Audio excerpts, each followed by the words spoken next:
Hey guys, it's Michelle with Deception Bytes, and I'm back again for another Q video. Happy Friday night to you all. I don't have a date, so I'm stuck with y'all tonight, and you're stuck with me. So let's make the best of it. I'm all fed and watered and ready to go. So let's jump into it. All right, we are here on Tuesday, the 14th of November. At least this is when Q posted this. And let's just jump right in. I've got a lot to get through tonight, and I'm raring to go. I've got many hours until bedtime, so I'm going to try and get through 2 videos, possibly even 3, because I've done a lot of research ahead on these videos, so I've probably got about 3 videos worth ahead. So we'll see if I get through them tonight or not. Yesterday I was going to do 2 videos. I ended up spending the day researching and doing some other things that I had to get done before Christmas. And so anyway, let's go. Tuesday the 14th of November, Q says, who financed 9/11? Well, I'm not exactly sure. Obviously, you can't just go out there and find that sort of information, but from everything else that Q has posted and from what I understand that he has told us so far, my guess, my educated guess, would be the House of Saud, Soros, and Rothschilds, or any combination therein. I would say that the bulk of the funding probably came from the House of Saud, but of course we know that there was a huge amount of money missing. When the Pentagon was struck, it's funny how all that disappeared from the news. Once the Pentagon was struck, right there, the Pentagon was struck right, that office where the paperwork or whatever was kept for all that missing trillions of dollars. We may have financed it partly ourselves. I don't know, but that's my guess. Who was bin Laden's handler? Again, it's not like you can just go out there and find that sort of information, but I would say, since it was the Bushes that got bin Laden's family out of America on 9/11, the day that all flights were grounded in and out of the U.S., but miraculously, that one plane was able to leave, carrying bin Laden's family. And since that was arranged by the Bushes, I would say that perhaps that's a good guess of who the handler for bin Laden might have been. That would be my guess. Now, like always, if you have a different idea or a different answer, then please let us know. Why was the clowns in America, which of course we know to be the CIA, tasked to kill /hunt/kill/capture Osama bin Laden? Well, because the CIA ultimately was handling him, and remember, Daddy Bush was in charge of the CIA at one point, but the CIA was tasked with handling him, Osama bin Laden was a CIA agent, or at least a CIA asset. There's absolutely no arguing that. I mean, that's pretty much accepted that he was. So, because the CIA was handling him, they didn't want the military intelligence to come in and take him out prematurely, or perhaps take him out at all, because I haven't seen his dead body. Have you? Of course, nobody has, because once they captured and killed him, they dumped his body in the ocean. Really not wise and really hard to believe. I don't believe it for a minute, and I'm sure that none of you do either. Maybe some of you do, but I certainly don't. So that's what I would say. I would say that the CIA was handling him. They wanted to continue to handle it. Sorry, I keep banging my table here. They wanted to continue handling it because they didn't want the military intelligence to get involved and perhaps, question him and find out things that they didn't want to get out or what have you. So then Q asked, why not military intelligence? And I've just gone over that. I think that's all pretty obvious that, we can think that through for ourselves, I think. If we found Osama bin Laden, eliminated his security, why would we immediately kill him and not take him alive? Well, isn't that a good question? No, really, isn't it?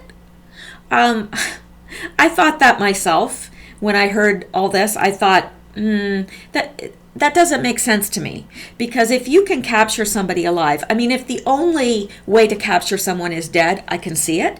But if you've got him and you can capture him alive and you can question him, why wouldn't you? Unless they didn't want anyone to question him.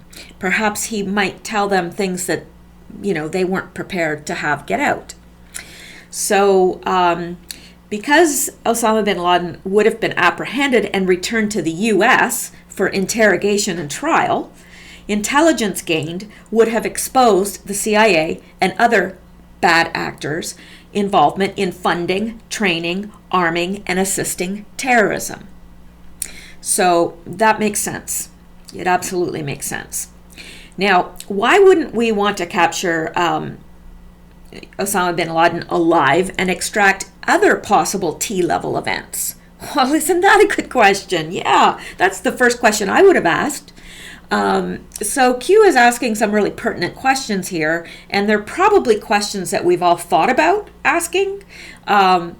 CIA wanted him taken out. That's just, bottom line. They wanted him out of the picture because they wanted to cover up their previous involvement with him.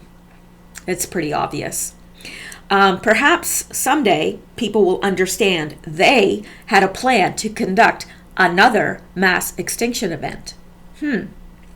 Well, that doesn't surprise me. And excuse me just one moment. I've got to take a drink. It is so dry. As soon as I start to talk, I get so dry. I hate electric heating in the winter. Anyway, we know that, and I should have probably put some links here to some articles, because there are so many articles out there where the powers that be want to keep the population at a ridiculously low level, which means that most, I think it's 80 or 90% of the planet needs to die according to their plans. So they obviously would have had a plan how that was going to happen, whether it was going to be, germ warfare or bioterrorism, whatever they had planned, I don't know. But they want the world population under 1 billion, and that's really hideously low.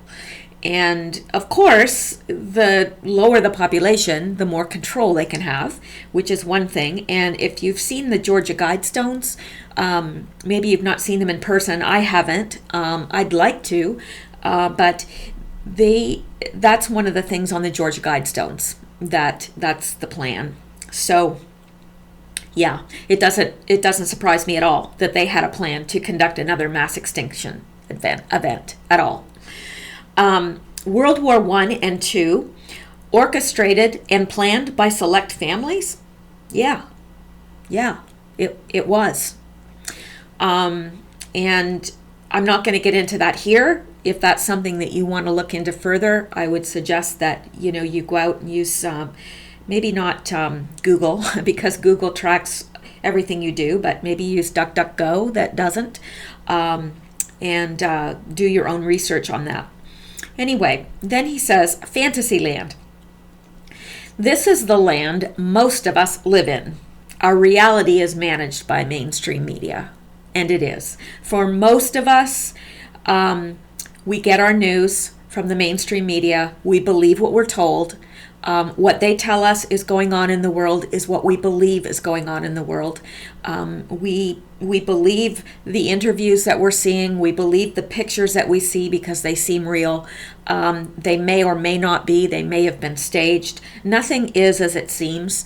I learned that a long time ago, and I'm thankful for that lesson. And I happened to have been in Central America when the war with Nicaragua was going on, and I would hear news that said, we have no planes in Central America, and then I'd see them flying over me every day.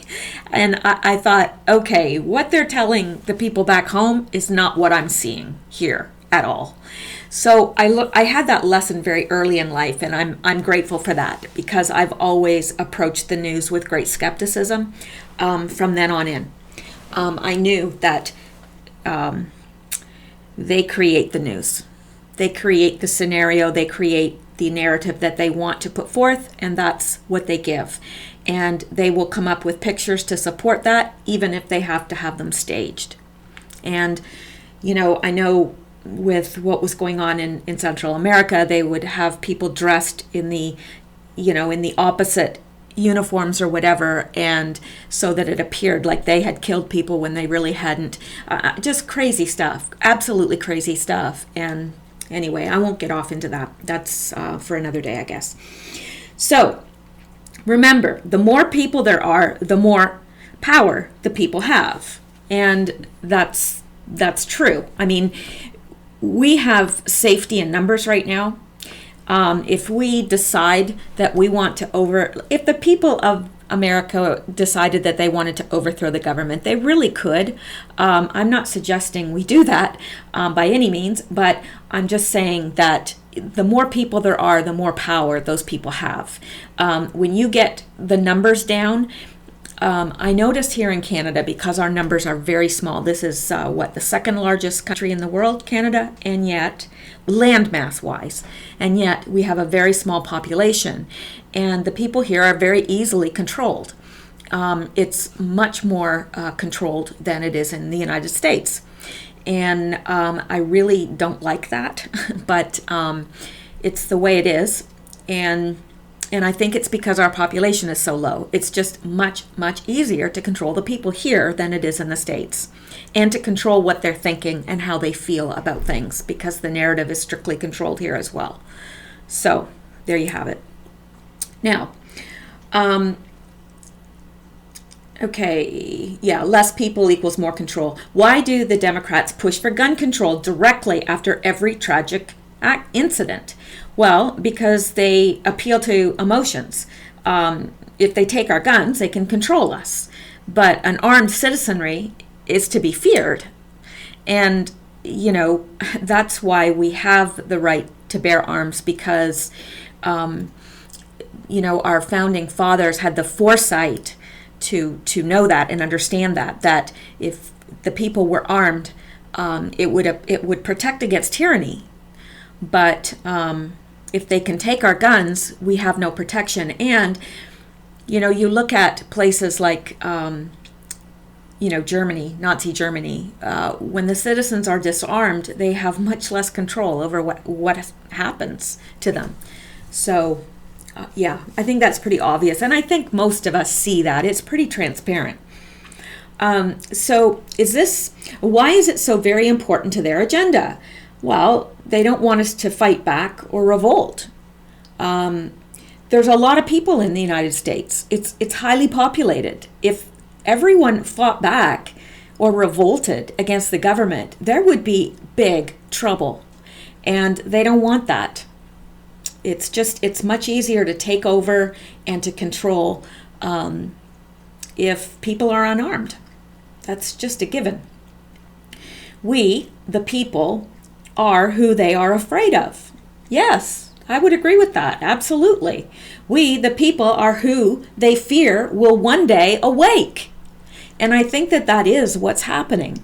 I think people now more than ever, when I first started getting into some of this stuff, like years and years and years and years ago, like honestly, people would look at you like you had three heads and want to lock you up.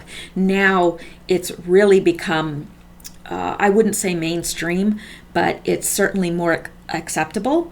And in the States, here in Canada, they still look at you like that. You just don't, I don't talk about the things that I believe here while I'm here, because I learned not to do that very quickly.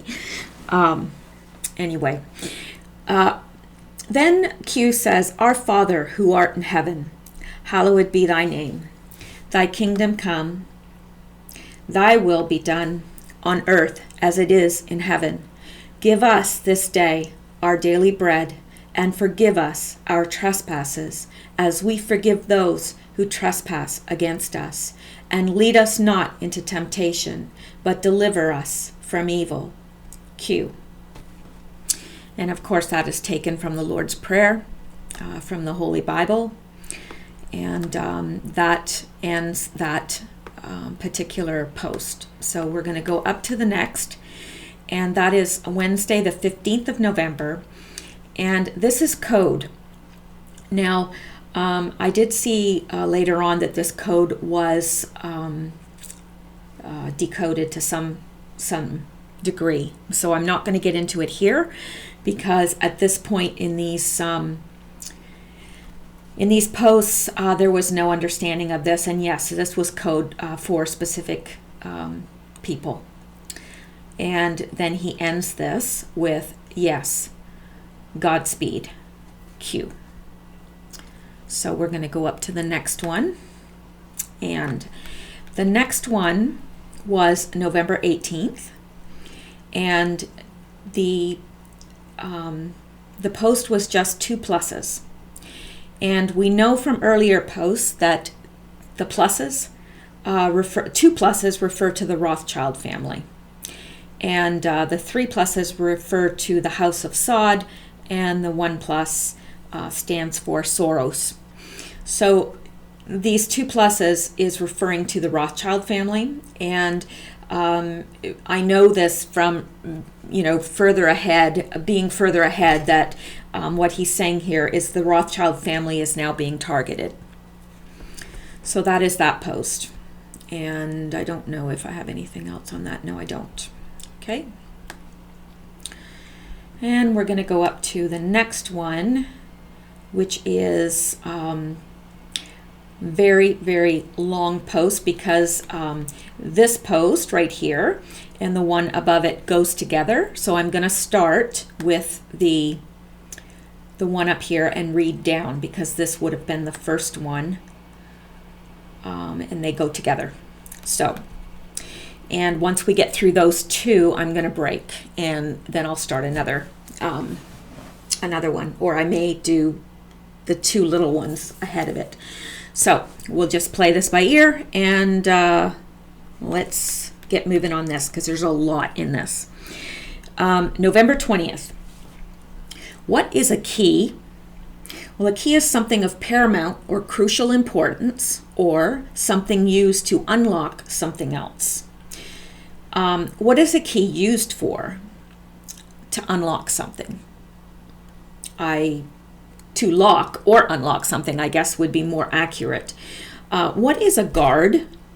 A person or device that can watch over something or someone in order to protect or control. What is a guard used for? To protect something or someone, or perhaps to prevent entry to somewhere. Who unlocked the door of all doors? I would say that the answer here is Snowden, because it was Snowden really that started unlocking the secrets of the NSA, the corruption there. It was Snowden that leaked this information. Excuse me for a moment. Sorry. That is who I would say. If you have another answer, then please let me know. Now, I know people are going to be tempted to say, oh, that's Q. Q is referring to himself there. No, he's not. I don't believe that for a moment. The reason I don't believe it is because Q is acting on information that was gleaned from other people. Someone else unlocked that door, and Q is using that information to clean house, but someone else unlocked that, and I believe it was Snowden. And that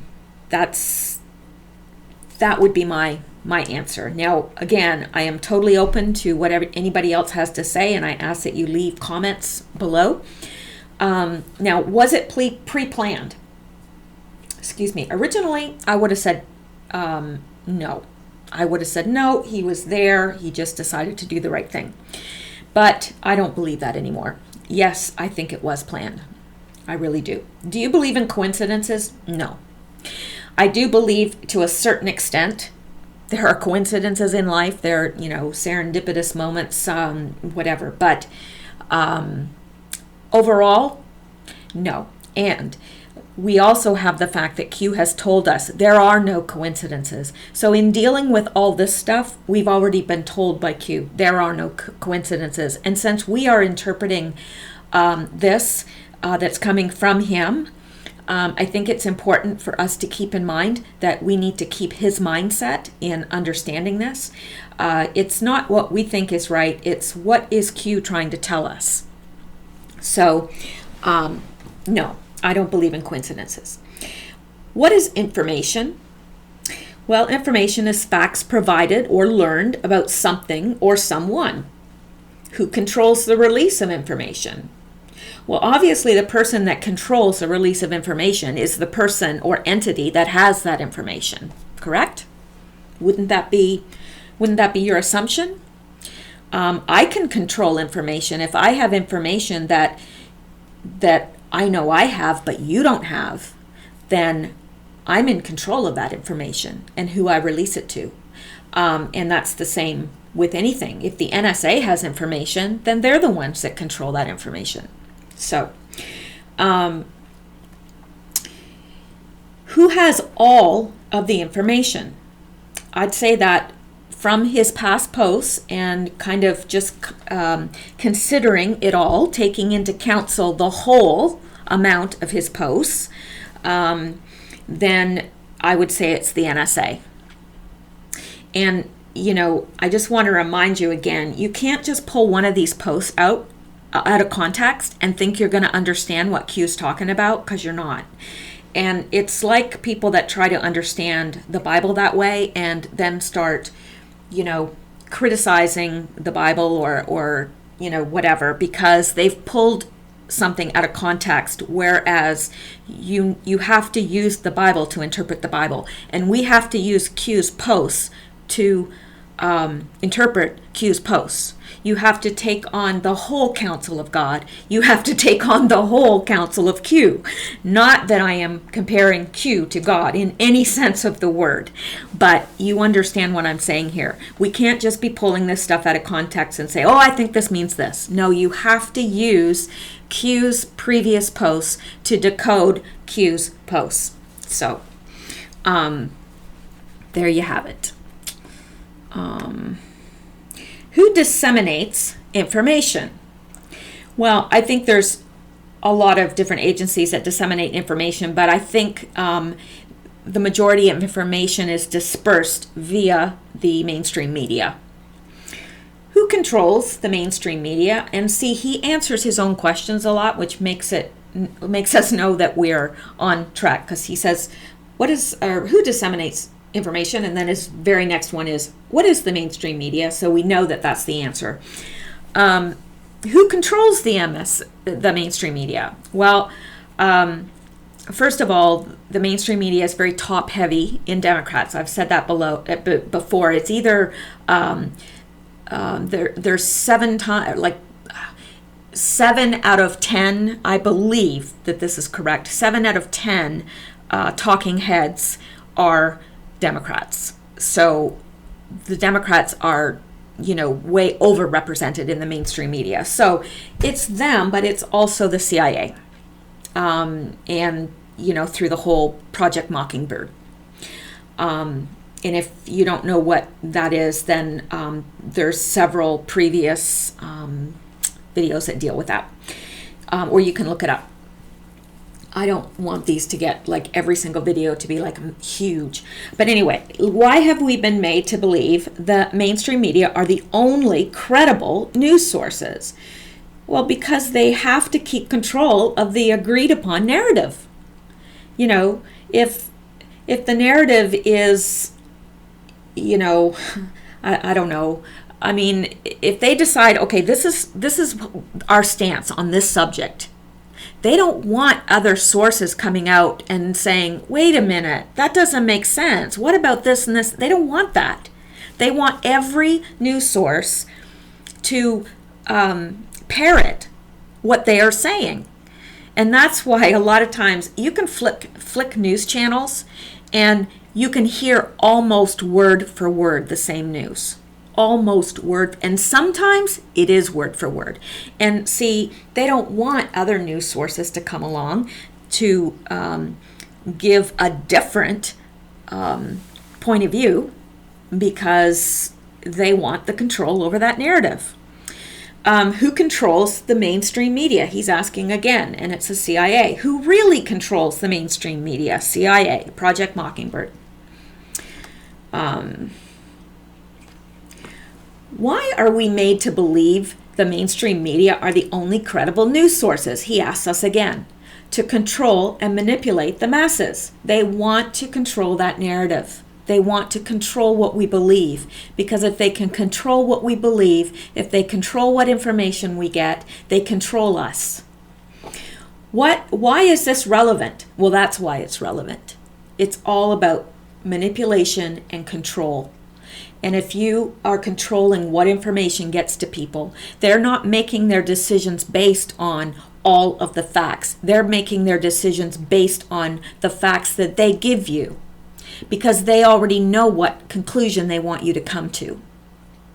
So, yeah. I've always called that being economical with the truth.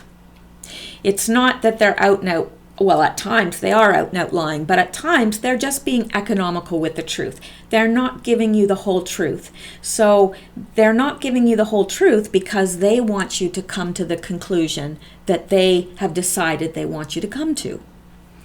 And yeah, it makes sense. Why are non-mainstream media platforms cast as conspiracy and or non-credible? Well, because they want to discredit any dissenting voices.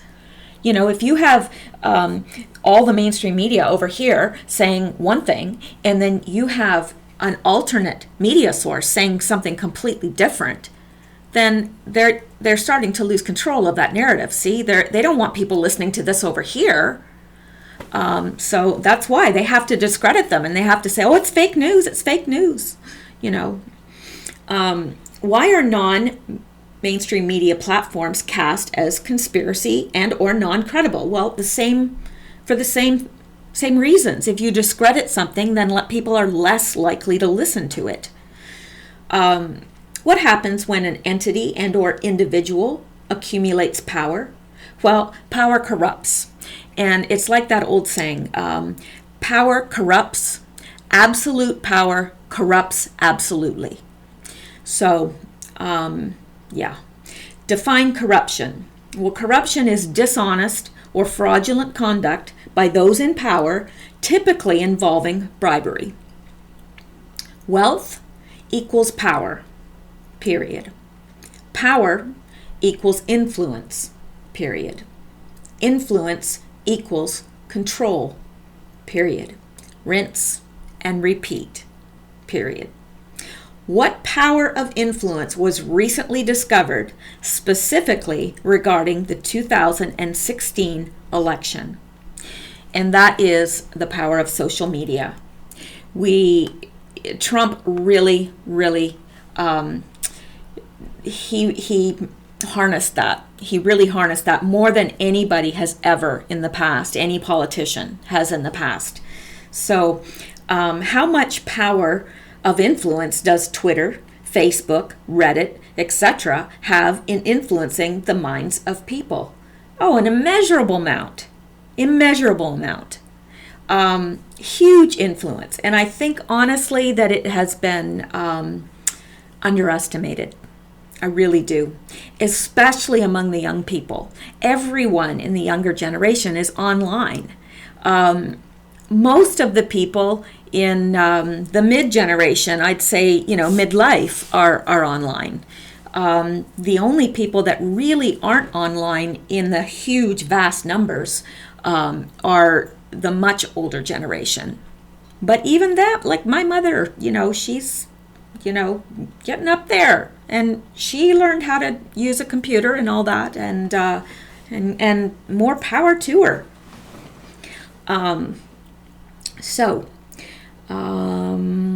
Where did I leave off here? Okay. Has the stranglehold of the mainstream media been diminished? Oh, absolutely. Absolutely. And we can see that more and more every day. I think more and more people are distrusting the mainstream media. Whereas I'd say even 10, 15 years ago, people didn't question it as much. I mean, some people did that were awake, but not the numbers that are questioning it now. It's getting very obvious. What is open source? Well, denoting software, the term open source denotes software for which the original source code is made freely available and may be redistributed and modified. What has become blatantly obvious since the election of the President of the United States? I would say, just based on his previous conversation and where he's going here, I would say that it's obvious how important social media is and how useful it can be as a political tool. Why would they allow this visibility to occur? Well, personally, I would say it's because they underestimated its power. And I really do think that everybody underestimated its power. Yeah, I really do. Were they not prepared to counter? Well, apparently not. Apparently not. I mean, their way of countering was to shut down his Twitter temporarily, but that backfired on them, didn't it? It really did. It made him more of a hero. It made people respect him more. So, yeah. What miscalculation occurred? Well, I would say that was a miscalculation. I'm not sure specifically if that's what he's referring to, but it wouldn't surprise me if it was. What opposite impact did this generate? And I just mentioned that. I think that that's what he's getting at here, is they underestimated its power. They underestimated how many people he was actually reaching on Twitter and how many people were actually listening to what he had to say. And they took his Twitter down because that's the only thing they could do to counter, and it backfired on them. So how did POTUS recognize and invert? I'm not sure. I'm not sure, but I know that he was on it immediately and it got rectified. Now, how it got rectified and what he did, I don't know. So I'm not really sure. If anyone has a better answer than that, please leave comments, because I do read them. I know other people do as well. So, yeah. What happens when an entity and or individual accumulates power? Well, usually with great power comes corruption. Usually. Not always, but usually. Define corruption. It is dishonest or fraudulent conduct by those in power, typically involving bribery. Define censorship. Now, I said see comments, so I must have a comment here somewhere on censorship, I would assume. There we go. Okay. Censorship is okay, it's the first day with the new lips. Sorry. No. Censorship is the suppression of speech, public communication, or other information on the basis that such material is considered objectionable, harmful, sensitive, politically incorrect, or inconvenient as determined by government authorities or by community consensus. So that is what censorship is. I think we all know what censorship is. Define controlled censorship. Well, that's when only one side is censored. Wink, wink. Does that sound familiar? I think it does. What action is Twitter taking effective mid-December? Well, mid-December, they're going to monitor users' behavior. You know, they're going to be a nanny to us all.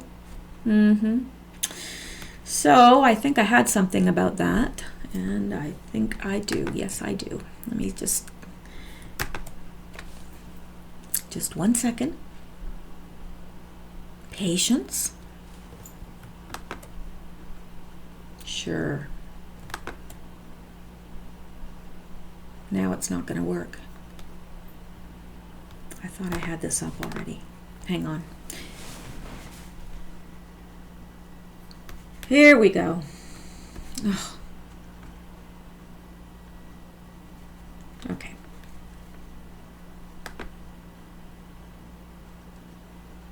I don't know what my the hamsters in my computer are. Very scrawny.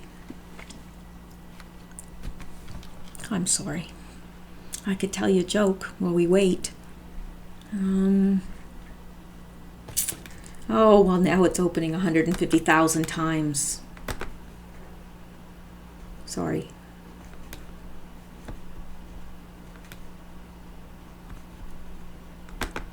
I probably lost all my listeners at this point. Okay. Oh, for heaven's sakes. It's getting on my last nerve. Okay. Now, mid-December, which is where we're at. Actually, we're a little past mid-December. In perhaps the most intrusive move of social media platforms' efforts signal as much, in perhaps the most intrusive move of social media platforms' efforts signal as much virtue as possible and appease their potentially regulating government overlords, Twitter has announced that it is cracking down on what it defines as hate speech, and not just by looking at its own site. In what amounts to a major shift in Twitter policy, Mashable's Carrie Flynn reports that the company announced on Friday that it will be monitoring users' behavior on and off the platform and will suspend a user's account if they affiliate with violent organizations, according to an update to Twitter's Help Center on Friday. Okay, well, yeah. We believe abusive behavior. We believe in freedom of expression and open dialogue, but that means little as an underlying philosophy of voices are silenced because people are afraid to speak up. In order to ensure that people feel safe expressing diverse opinions and beliefs, we prohibit behavior that crosses a line into abuse, including behavior that harasses, intimidates, or uses fear to silence another user's voice. Context matters when evaluating for abusive behavior and determining appropriate enforcement actions. Factors we may take into consideration include, but are not limited to, whether the behavior is targeted at an individual or group of people, the report has been filed by the target of the abuse or a bystander, the behavior is newsworthy and in the legitimate public interest. Violence. You may not make specific threats of violence or wish for the serious physical harm, death, or disease of an individual or group of people. Well, that's okay. This includes, but is not limited to, threatening or promoting terrorism. Well, of course.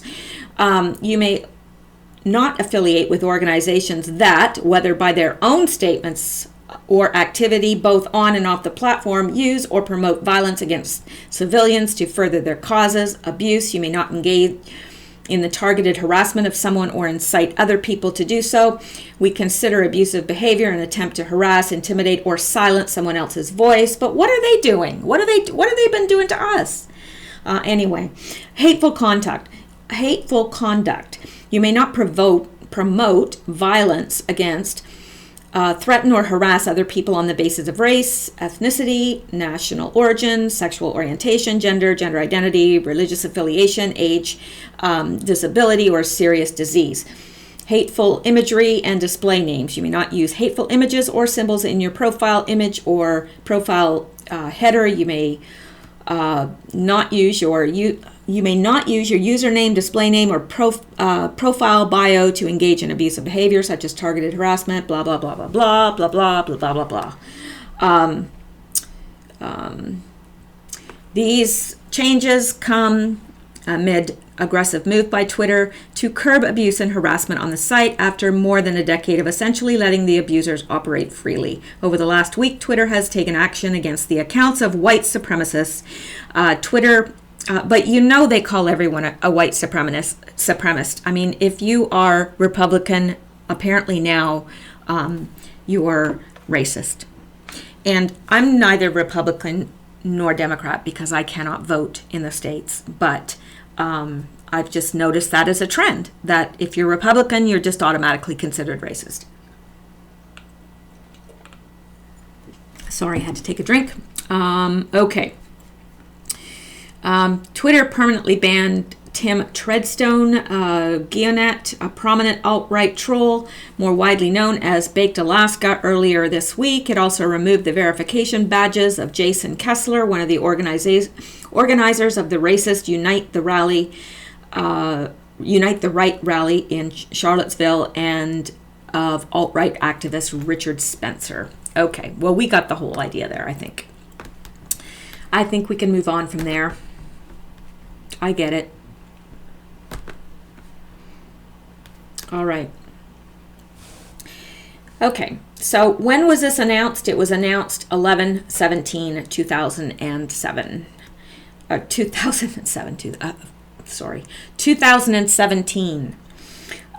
When did events in Saudi Arabia transpire? Well, that would have been 11/4/2017. There was the purge. Saudi Arabia arrests billionaire Prince bin Talal and others in anti-money laundering. And I think we've visited that enough that I don't need to go back out to that and talk about that anymore, because we've flogged it to death in previous videos. So let's go on. And of course, right now we're on to the continued post, because this was made in two posts by Q. The one above was made, and this one is a continuation of that. So who controlled a large portion of Twitter stock? Well, that would be Walid bin Talal. He had 34.9 million shares, and George Soros as well. Why is this relevant? Well, as a major stockholder, then Prince Al-Walid bin Talal can shape the practices of the company, i.e., he can silence all voices that are counter to his narrative or his agenda, right? Makes sense. Define opposition. Well, the legal definition of opposition is an unjust or excessive exercise of power as unlawful, wrongful, or corrupt exercise of authority by a public official acting under color of authority that causes a person harm. B, dishonest, unfair, wrongful, or burdensome conduct by corporate directors or majority shareholders that entitles minority shareholders to compel involuntary dissolution of the corporation. C, inequality of bargaining power resulting in one party's lack of ability to negotiate or exercise meaningful choice. Who controls the narrative? Mainstream media. Who really controls the narrative? CIA via Operation Mockingbird as an arm of a network of bad actors. Who guards the narrative? The CIA. Does the mainstream media shelter and protect select party members? Well, of course, we've seen this. You don't think Hillary Clinton's been protected? You don't think Obama's been protected? Podesta, up until now. Yeah, of course they shelter and protect select party members. Does this protection insulate these party members? Yeah, pretty much. I'd say so. Who controls the narrative? Mainstream media. What laws were put in place to protect the mainstream media from lawsuits? Well, that would be the Countering Disinformation and Propaganda Act. And who specifically passed this law? It would be Portman-Murphy bill passed by the House and Senate, signed by Obama. Yeah, right. Let's just go out here and, well, this is something that you could go out to. I don't want to, it takes so long for my little hamsters to get out to the internet right now until I, upgrade the RAM. I bought a new computer, but it did not have enough RAM in it. Anyway, where was my mind? Okay, yeah, this is something you can look into. But basically, this law protects the mainstream media from lawsuits. Isn't that convenient? Heck, it sure is if you're lying. I could say anything about anyone if I'm mainstream media. Nobody gonna hurt me. Very, very, very convenient, I'd say. Very convenient. What is immunity? Well, immunity is freedom from an obligation or penalty to which others are subject. That is immunity. What prevents a news organization from simply making up sources and stories? Gee, what would prevent them from doing that? Oh, that's right. If people could sue. That's right. That would prevent them. That's right. But they can't sue. That's right. We just found that out. So, yeah, that's a good question. What does prevent them from simply making up sources and stories? I guess nothing. And Q asks it again.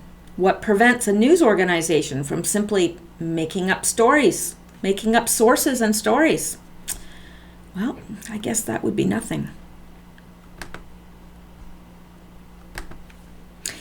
Now, what previous South Carolina ruling provided protection to reporters from having to reveal their confidential sources? And it would be this. Sorry, we are going to have to go out and take a boo at this. I figured you wanted to be informed. Okay, this is the Brandsburg versus Hayes. Was a landmark United States Supreme Court decision invalidating the use of the First Amendment as a defense for reporters summoned to testify before a grand jury. The case was argued February 23, 1972 and decided June 29th of the same year. The reporter lost his case by a vote of 5-4. This case is cited for the rule that in federal courts, a reporter may not generally avoid testifying in a criminal grand jury, and it remains the only case in which the U.S. Supreme Court has considered the use of reporters' privilege. So you can't, if you are testifying for a criminal grand jury, you do have to give your sources.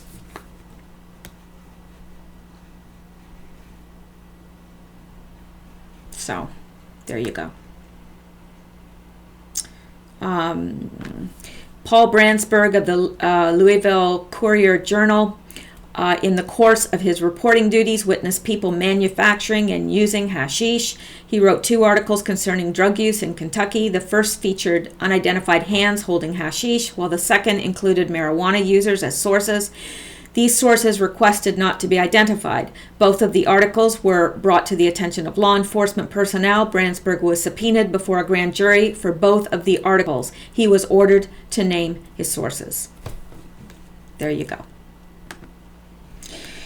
How many people are unaware of the truth due to the stranglehold? And I think he's talking about the stranglehold on the mainstream media.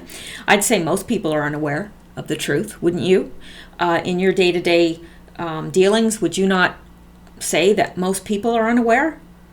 I would.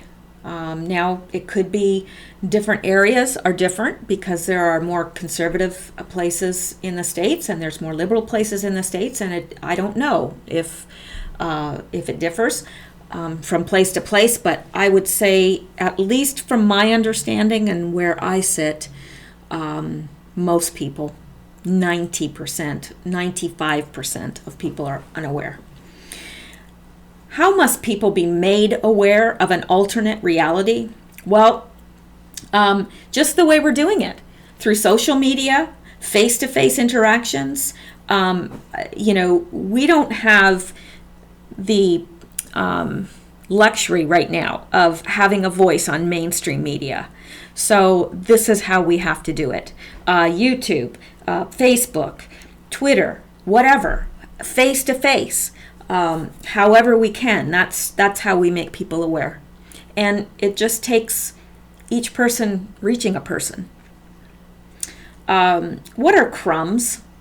Think Hollywood, DC. Well, I would assume that crumbs are snippets of information. That's what I've always assumed crumbs were. Define lead-in. Think play. Well, a lead-in is an introduction or a preamble that allows one to move smoothly on to the next part of something. What has been occurring recently? Well, perhaps I think Q is telling us that what's been happening is a lead-in to something else, that what has been happening are the crumbs, and we're going to be led to the whole loaf. And you'll notice that there's more and more accusers coming forth in DC and Hollywood. And I think personally what Q is telling us here is that these have been the crumbs. These have been, the lead in to what's coming. And if what we've been seeing is just the lead in, then whoa. Seriously, whoa.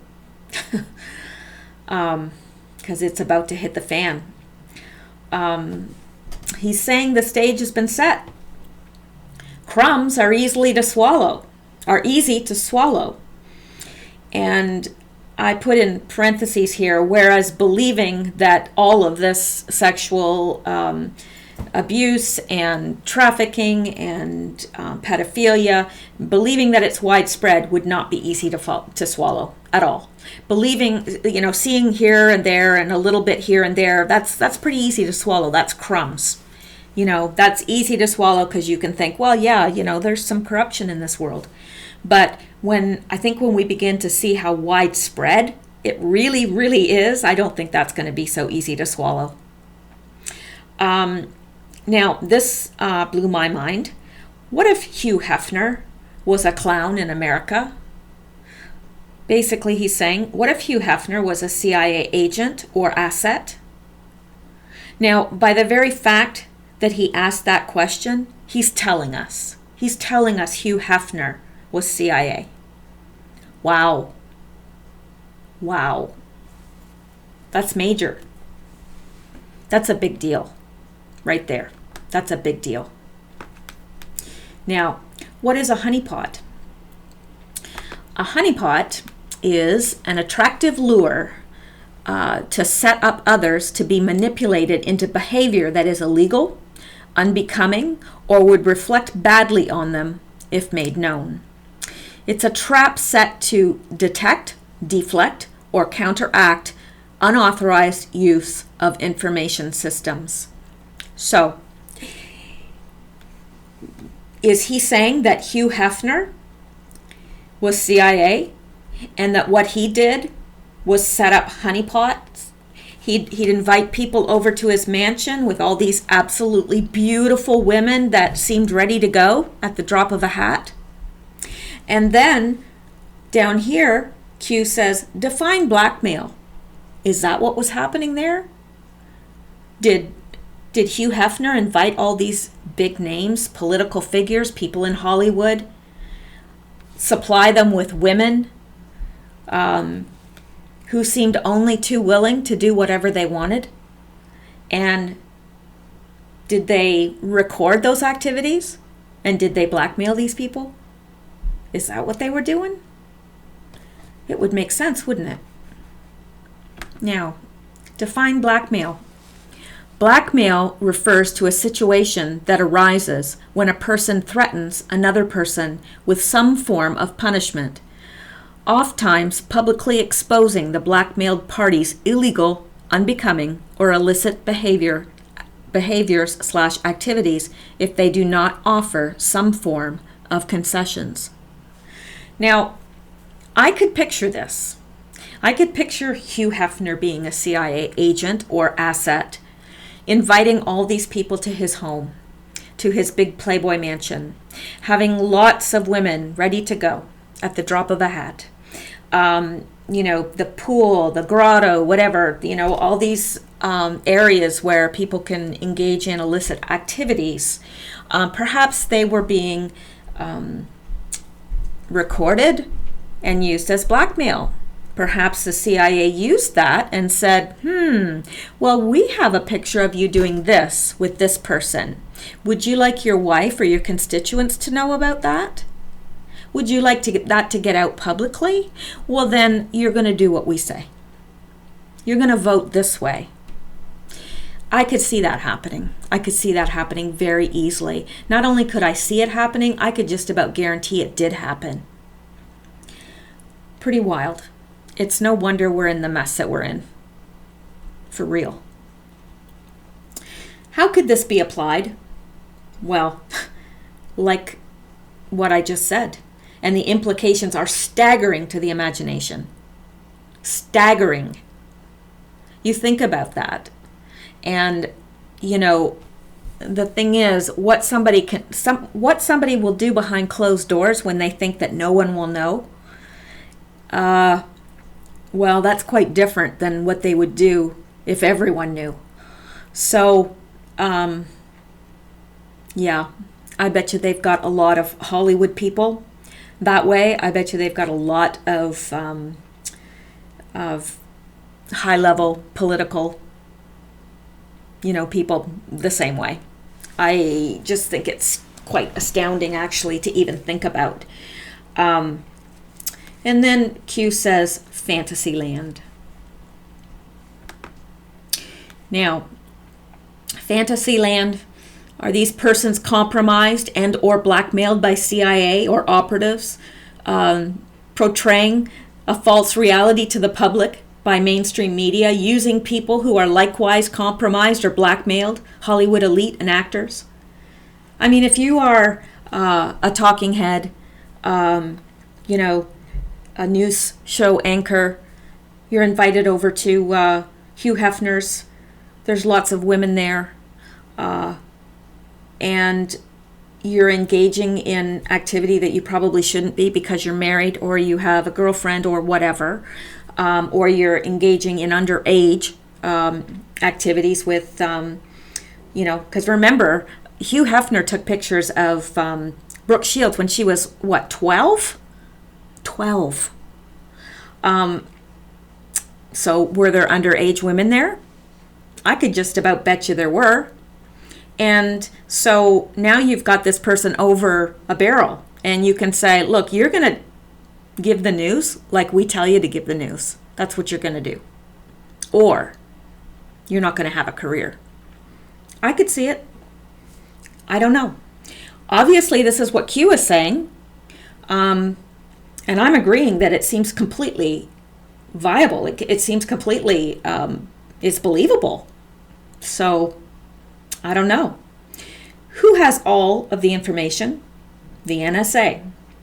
And we know that's the correct information because he tells us no such agency, which of course we know to be NSA. The hunter becomes the hunted, period. Operations underway, period. Operators active, period.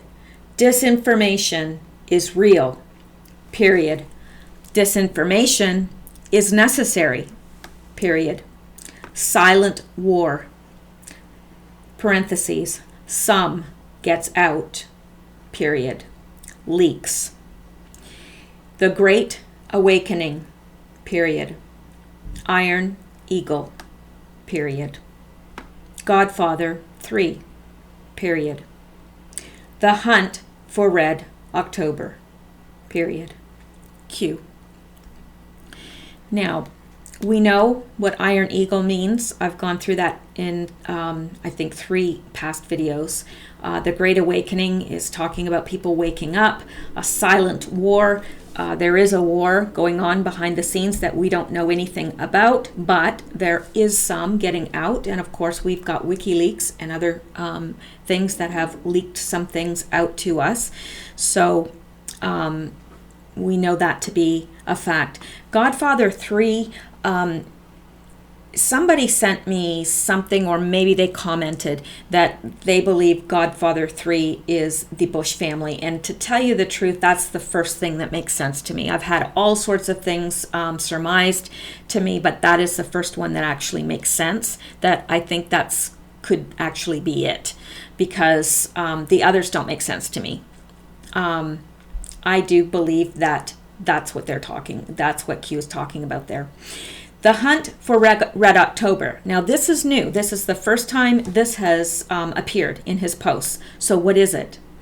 Well, interestingly enough, Red October is International Hacking Program, Unknown Operators / Creators. It was uncovered, shut down by Kaspersky. Sorry, that's a hard name to say. Kaspersky Labs, possibly operated by the clowns, CIA.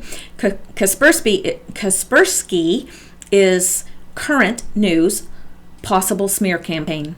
2015, Red October malware discovered after years of stealing data in the wild, so to speak. 2015, Red October, 5-year cyber espionage attack, malware resurrects itself. I'm not going to go out to this PC World and Computer World articles. I think that we've got the picture here. I think that that's what he's talking about, the hunt for Red October, which is an international hacking program. Yeah, and I'm pretty sure that that's what he's referring to. So, there we have it. Now, I'm going to go up here and I may touch on just a couple short posts before I break this off. And I promise to come back tonight and do another video. Okay, let's do these first two because they're not going to make sense to us. Well, they do make sense. They do make sense, but, well, you'll see what I'm saying. November 20th. Q says QMAP 1/2 confirmed. This is the key, Q. Okay, now, and down here he's asking, what is a key? Something of paramount or crucial important, or something used to unlock something else. Now, the QMAP, it's talking about, basically it's the map of Q. I mean, that sounds stupid, but that's what it is. It's the graphic that they put together on 4chan and now on 8chan, and it's a graphic that contains all of Q's postings. Now, I have compared everything I have here to that, so I know that I have the official Q posts. The only thing I did was, it was in graphic format. I put it in Word format so that I could comment on it on a Word program. That's all I did. Some people have asked me for my Word document, and I don't feel comfortable doing that at this point because I'll tell you why.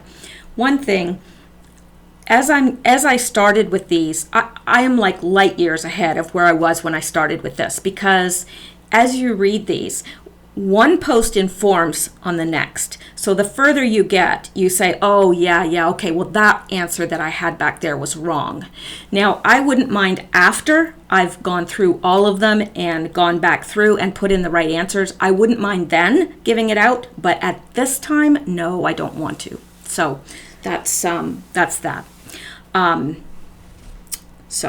Okay, so that's what the Q map is. It is the map of Q. Now, here, November 20th, he says, and again, I've said this a million times, but I don't know that it's a he. It could be a she. I'm just going to call Q a he. I don't know.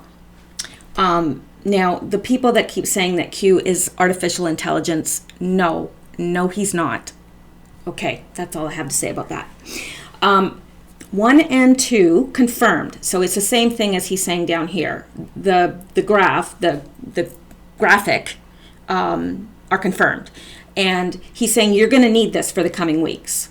So all these posts that we have here, they're important to interpret what's coming up, and that's what's coming up like end of November, not where we are now, because remember, we're behind on this. So things are going to make sense to us because we have the benefit of retrospect.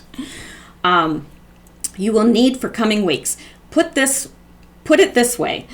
Now, this is what he's talking about here. He's talking about the witness for the uranium-1 because he's saying, put it this way, 6 attempts were made to silence the witness scheduled to appear tomorrow, and that is the witness in the uranium-1 case. And he said, special operators on guard, Q. Now, tell me who would even know that? Who would know that? It's obvious that this person is not LARPing, live action role playing. It's not a LARP. It's not. This person has way too much information for it to be a LARP. So they're saying, put it this way, 6 attempts were made to silence the witness scheduled to appear tomorrow. And that was the witness for Uranium-1, and that should not be in black, that should be in red, because that's my comment. And he said special operators are on guard, Q. So that right there should tell us that, you know, Q is, I believe Q is legitimate. I don't know who Q is. Some people say they believe it's Trump. I think it's someone with very close access to Trump if it's not him. I don't think Trump has the time to do this, but I think that this is probably being done with his approval. But I don't know. You all may have totally different ways of looking at this, and I would be curious to know what you're thinking. Now, November 20th, Q says bots deactivated upon arrival. What he's talking about is the bots for the message board were deactivated upon his arrival there. So they've got people that can do that, obviously. And he's saying, keep up the good fight. It's spreading. Q. And it definitely is. I mean, when I first started looking in this, hardly anybody was looking at it. I mean, there was certainly people before I was looking at it, but yeah, it's really out there now. It's getting out there. So I'm gonna leave off there, and I'm gonna come back and do another video. So I hope that you guys have a wonderful, wonderful Friday evening. I hope you're having a good time, whatever you're doing, and I will wait to wish you a Merry Christmas, because it's a couple days off, and I'm going to see you before then. Well, at least you'll hear me before then, probably. So thank you so much for listening. I appreciate you all. I appreciate the comments that you leave, and I appreciate the very, very sweet emails and so forth. I really do. I keep saying I have the sweetest listeners, and I really think I do. So I feel very privileged to have the quality of listeners that I have. So thank you so much, and I will see you, or at least you'll hear me in the next video. Bye-bye.